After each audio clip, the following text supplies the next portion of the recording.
জুবিন দাই কৈছে যে আমি টুপি নিপিন্ধো ভাই, আমাৰ জাপি আছে, দৰকাৰ হলে আমি জাপি পিন্ধিম। 10 টকাত 1 কেজি নিমখ, 39 টকাত 1 কেজি চেনি আৰু 79 টকাত 1 কেজি দাইল। এইটো এটা ৰাজসাহায্য হিচাপে দিব অসম চৰকাৰে ৰেচন কাৰ্ড থকা হিতাধিকাৰীসকলক। এতিয়া মোৰ কথাটো হ'ল 10 টকাত এপেকেট নিমখ ৰাজসাহায্য কেনেকে হ'ল?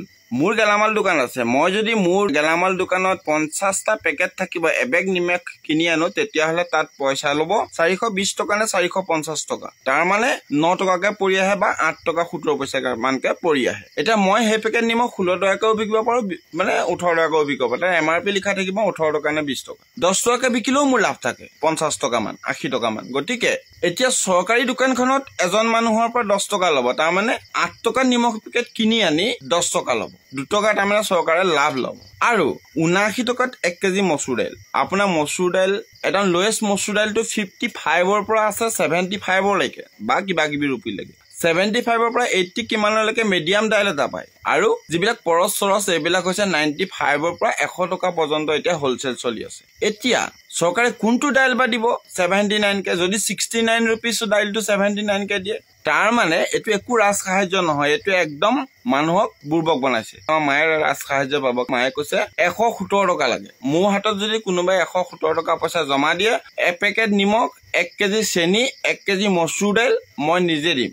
আমাৰ ঘৰলৈ আহিলে মই দি পঠিয়াম। যদি কাইলৈ ঢেৰ মানুহ হয়, তেতিয়াহ'লে মই কাইলৈ বা পৰহিলৈ বন্ধ কৰি দিম। তেতিয়া ডাঙৰ গাড়ীত LP গাড়ীত মই যোৰহাটৰ পৰা মালটো আনিব লাগিব। দাইল খালি মই 65ৰ মান দিম আৰু দেই, তেতিয়াহে মোৰ 2 টকা লাভ থাকিব। চৰকাৰেতো কোনটো দাইল দিব এইটো দিলেহে গম পাম।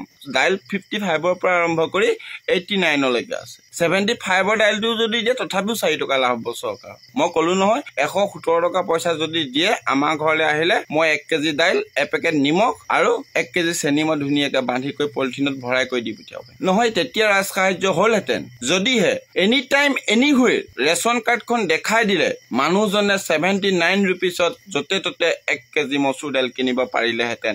যদি তেওঁ ৰেচন কাৰ্ডখন দেখাই দিলে যিকোনো মাৰোৱাৰী মানুহক, অসমীয়া মানুহক, দোকানী এজনে তেওঁৰ পৰা 39 টকা ল'ব লগীয়া হ'লহেঁতেন, তেতিয়া আমি ৰাজসাহায্য বুলি ধৰি ল'লোহেঁতেন। এইটো এতিয়া ৰাজসাহায্য নহয়, এইটো একদম সম্পূৰ্ণ বিজনেছ।